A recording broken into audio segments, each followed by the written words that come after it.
پہلی وہ خاتون جس کا شوہر اپنے بچوں کو چھوڑ کر خالق حقیقی سے جا ملا، اور وہ خاتون تنہا بچوں کی دیکھ بھال اور پرورش کرتی ہو اور اپنی عزت و ناموس کی بھی حفاظت کرتی ہو، اللہ سبحانہ و تعالیٰ کا ہر وقت شکر ادا کرتی ہو۔ دوسری وہ خاتون جو صلہ رحمی کرنے والی اور اس سے عمل اس کی زندگی میں بھی خیر و برکت ہوتی ہے اور اس کی روزی میں بھی بے پناہ اضافہ ہوتا ہے۔ مرنے کے بعد ایسی خاتون کی قبر میں وسعت پیدا کر دی جاتی ہے۔ ایسی خاتونوں کی اولادوں پر اللہ سبحانہ و تعالیٰ اپنا حفظ و ایمان برقرار رکھتا ہے، اور قیامت کے دن ایسی عورتیں اور مرد اللہ کے عرش کے سائے میں ہوں گے۔ جبکہ تیسری وہ خاتون جس نے کھانا بنایا اور اس کے پاس یتیم بچے آئے تو اس نے اپنے بچوں کو بھوکا رکھ کر ان یتیم بچوں کی دعوت کی اور انہیں کھانا کھلایا، تو ایسی خواتین کو اس کے بچوں کو اللہ سبحانہ و تعالیٰ اپنی حفاظت کے حصار میں لے لیتا ہے، اور اس خاتون کے بچوں کی ہر مصیبت، ہر پریشانی اللہ تعالیٰ دور فرما دیتا ہے اور ان کے لیے آسانیاں پیدا کر دیتا ہے۔ ایسی خاتون اور اس بچے تا حیات اللہ کے حفظ و ایمان میں رہتے ہیں اور قیامت کے دن اللہ کے عرش کے سائے میں ہوں گے۔ ناظرین محترم، کی ذات بابرکت ہی ہے جو ایک مسلمان کی زندگی کے ہر معاملے میں اس کی حفاظت و نگرانی کرتی ہے۔ ہر ایک مرد عورت شادی کے بعد خانقی ملاقات مصروف عمل ہو جاتے ہیں۔ جب ایسے شادی شدہ مرد خواتین کے ہاں اولاد ہوتی ہے تو وہ خود ماں باپ بنتے ہیں، تو انہیں احساس ہوتا ہے کہ اولاد کی بہترین تعلیم و تربیت کتنی بڑی ذمہ داری ہے، اولاد کی پرورش کتنا بڑا اور اہم فریضہ ہے۔ اس کا احساس اسی وقت ہوتا ہے جب انسان خود ماں باپ بنتا ہے۔ بچہ ایک ہو یا ایک سے زائد ہو، ماں باپ ہر وقت اور ہر لمحے ان کی نگرانی نہیں رکھ سکتے۔ بچے کسی لمحے کیا کر رہے ہیں، یہ ایک بہت بڑا مسئلہ ہے جو بعض اوقات انسان کو ڈپریشن تک لے جاتا ہے۔ بچے کیسے دوستوں کے ساتھ اٹھتے بیٹھتے ہیں اور ان کے معاملات کیا ہیں، گھر سے باہر کن لوگوں میں اپنا قیمتی وقت گزارتے ہیں۔ تو محترم ناظرین، امام ابو حنیفہ رحمۃ اللہ علیہ کا پورا واقعہ بیان کرنے کا مقصد یہ تھا کہ ایک مسلمان کا یہ ایمان ہے کہ وہ اور اس کی اولادیں ہر وقت ہر لمحہ اللہ کے رحم و کرم پر ہیں۔ اللہ ہی ہے جو ہر انسان کے تمام معاملات کو ہر وقت دیکھ رہا ہے اور انسانوں کے لیے کامیابیوں کے مواقع بنا رہا ہے، یا پھر انسانوں کو ان کی غفلت کے سبب ناکامی کی دلدل میں دھکیل رہا ہے۔ لہٰذا جو ماں باپ بچپن ہی سے اپنی اولاد کی تربیت اس طرح کرتے ہیں کہ ان کے دل میں اللہ کا خوف بٹھاتے ہیں، ان کے ذہنوں میں یہ بات بٹھاتے ہیں کہ ہر وقت اور ہر جگہ پر اللہ کی ذات واحد لا شریک موجود ہے، اور وہ ہم سب کو ہر وقت ہر لمحہ دیکھ رہی ہے کہ ہم اپنا قیمتی وقت کون سی مصروفیات میں گزار رہے ہیں، اور یہ بات اپنے بچوں کے ذہن میں روز اول سے ہی بیٹھا دیتے ہیں کہ ہم جو بھی اچھا یا برا کام کرتے ہیں وہ سب کچھ اللہ کے علم میں ہے اور اس سے کچھ بھی پوشیدہ نہیں۔ ہمارا اٹھنا بیٹھنا، ہمارا سونا جاگنا، ہمارا ایک ایک لمحہ اللہ کی نگرانی میں ہے۔ تو جب بچپن ہی سے بچوں کو گھٹی میں یہ بات ڈال دی جائے کہ اللہ ہر وقت ہر جگہ اور ہر لمحہ ہمیں دیکھ رہا ہے، اور ہم جب بھی کوئی اچھا کام کرتے ہیں تو اللہ پاک ہمیں اس پر اجر دیتا ہے، لیکن جب ہم کوئی برا کام کرتے ہیں تو اللہ پاک ہم سے ناراض ہو جاتا ہے اور اسے برے کام کے سبب اللہ ہمیں سزا دیتا ہے۔ یقین کریں جو ماں باپ اپنی اولاد کی تربیت اس تعلیم پر کرتے ہیں وہ ماں باپ کبھی اپنی اولاد کے سبب رسوا نہیں ہوتے۔ ان کی اولادیں ہمیشہ ان کے لیے خوشی و مسرت اور شادمانی کا سبب بنتی ہے۔ اولادیں ایسی ماں باپ کا ہمیشہ نام روشن کرتی ہیں اور اس کے ساتھ ساتھ اپنے لیے اور اپنے والدین کے لیے حصول جنت کا بہت بڑا سبب بن جاتی ہیں۔ لہٰذا ہر ماں باپ کو چاہیے کہ بچپن ہی سے اولاد کے دل میں اپنا ڈر بٹھانے کے بجائے اللہ رب العالمین کا خوف پیدا کرے، تاکہ آپ کے بچپن آپ کی غیر موجودگی میں بھی ہر لمحہ ہر طرح کی شیطانی وار سے محفوظ رہ سکے۔ ناظرین محترم، زندگی کے ہر معاملے میں قرآن سے بڑی شفا کوئی اور ہو ہی نہیں سکتی۔ عصر حاضر میں ہر شخص ہر طرح کی پریشانیوں کا شکار ہے، اور اس کی سب سے بڑی وجہ صرف اور صرف اسلام سے اور قرآن سے دوری ہے۔ آج کے دور میں جدید ترین وسائل اور جدید ترین سہولیات مہیا کرنے کے باوجود ہم مسائل میں الجھے ہوئے ہیں۔ ایسے مسائل سے دوچار دوچار ہیں کہ جن کا حل دنیاوی اعتبار سے نظر ہی نہیں آتا۔ انہی مسائل میں شادی شدہ افراد کے لیے اولاد کی تعلیم و تربیت ایک بہت بڑا مسئلہ بنی ہوئی ہے۔ ماں باپ کی لاکھ کوششوں کے باوجود اولادیں کسی نہ کسی فتنے کا شکار ہو جاتی ہیں اور ماں باپ کے لیے مستقبل پریشانی کا سبب بنی ہوئی ہیں۔ دوسری جانب جو ان بیٹے بے روزگار تو جو نوجوان بیٹیاں کے لیے اچھے رشتوں کا انتظار ہے۔ ناظرین محترم، قرآن پاک کی ایک ایسی خوبصورت سورہ مبارکہ ہے کہ اگر کسی گھر میں اس کی سورت مبارک کو صرف 41 بار پڑھ لیتی ہے تو ان گھروں میں ہر طرح کی بندشیں، رکاوٹیں اور ہر طرح کی پریشانیاں، شیطانی اثرات ختم ہو جاتے ہیں۔ ایسے گھروں میں خوشحالیاں آتی ہیں اور اللہ کی رحمتیں ایسے گھروں پہ برسنے لگتی ہیں۔ قرآن پاک کی یہ سورت ہر گھر میں ضرور پڑھی جانی چاہیے۔ ناظرین محترم، آج کے تیز رفتاری کے دور میں کہیں والدین بچوں کی تربیت سے غافل ہیں تو کہیں اولاد اپنے ماں باپ کو وقت دینے سے قاصر ہے۔ ماں باپ کی پوری زندگی اپنے بچوں کی بہترین مستقبل کے لیے پیسہ کمانے میں گزر جاتی ہے تو بچے وہی کچھ سیکھتے ہیں جو انہیں اسکولوں، کالجوں میں سکھایا جاتا ہے۔ اولادیں جو ان میں ہو جاتی ہیں اور ماں باپ کو اپنی اولاد کے پاس بیٹھنے مدتیں گزر جاتی ہیں۔ دولت کمانے کے چکر میں ماں باپ رات کو دیر سے گھر آتا ہے اور صبح سویرے اپنے کام پر ڈٹ جاتا ہے۔ مائیں بیچاری جس قدر ممکن ہو گھر بھر کی تھکن دینے والی ذمہ داریوں کے ساتھ اپنے بچوں کی دیکھ بھال کرتی ہیں، لیکن پھر بھی بچوں کی وہ تربیت نہیں ہو پاتی جو بچوں کو چاہیے ہوتی ہے۔ نتیجہ یہ نکلتا ہے کہ یہی اولاد جب جوان ہو کر سر روزگار ہوتی ہے تو اس وقت تک ماں باپ بوڑھے ہو چکے ہوتے ہیں۔ پھر یہی ماں باپ اولاد سے شکوہ کرتے دکھائی دیتے ہیں کہ ہماری اولاد ہمیں وقت ہی نہیں دیتی، ہمارا حال نہیں پوچھتی اور جو دل میں آتا ہے کرتی ہیں۔ ناظرین محترم، جان لیجیے کہ دن بھر کی تمام مصروفیات کے ساتھ ساتھ جن گھروں میں 5 وقت کی نماز باقاعدگی سے پڑھی جاتی ہے، اس روئے زمین پر وہ گھر دنیا کی خوش قسمت ترین گھروں میں شمار ہوتے ہیں۔ اپنی تمام تر گھریلو اور کاروباری مصروفیات کے ساتھ ساتھ نماز پنجوانہ ضرور ادا کرنی چاہیے اور بچوں کو روزانہ کچھ نہ کچھ وقت ضرور دینا چاہیے تاکہ وہ اپنے عادی ہو جائیں اور اپنی ماں باپ کے ہر بات آپ کے ساتھ شیئر کریں۔ بچوں کی دنیاوی تعلیم کے ساتھ ساتھ دینی تعلیم پر بھی بھرپور توجہ دیں۔ بچے جوان ہونے کے ساتھ ساتھ ایک اچھا انسان اور ایک اچھے مسلمان بھی بن سکیں۔ اپنے گھروں میں اسلامی ماحول بنائیں، قرآن پاک کی تلاوت کی عادت اپنائیں اور روزانہ اپنے گھر میں کم سے کم 41 مرتبہ سورہ فاتحہ کی تلاوت ضرور کیا کریں، کیونکہ سورہ فاتحہ قرآن پاک کا نچوڑ ہے۔ اس کی بہت فضیلتیں بیان کی گئی ہیں، جن میں سے ایک یہ بھی ہے کہ جن گھروں میں روزانہ سورہ فاتحہ کی 41 بار تلاوت کی جائے تو ان گھروں میں کسی قسم کی کوئی شیطانی بیماری جنم نہیں لیتی۔ ایسے گھروں کے بچے خود ماں باپ کی ہر طرح کی مصیبتوں اور پریشانیوں سے محفوظ رہتے ہیں۔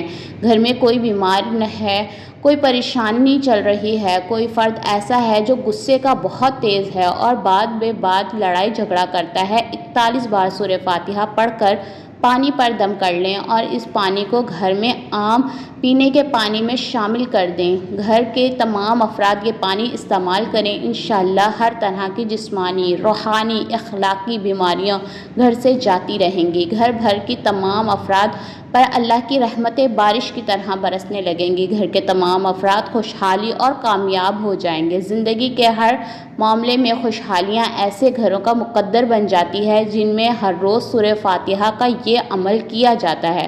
اللہ تبارک و تعالیٰ سے دعا ہے کہ جن گھروں میں کسی بھی قسم کی پریشانیاں، لڑائی جھگڑے اور نا اتفاقی ہے، بے برکتی ہے، رزق کی تنگی ہے، اللہ ان سب گھروں پر اپنی رحمتیں اور برکتیں نازل فرمائے۔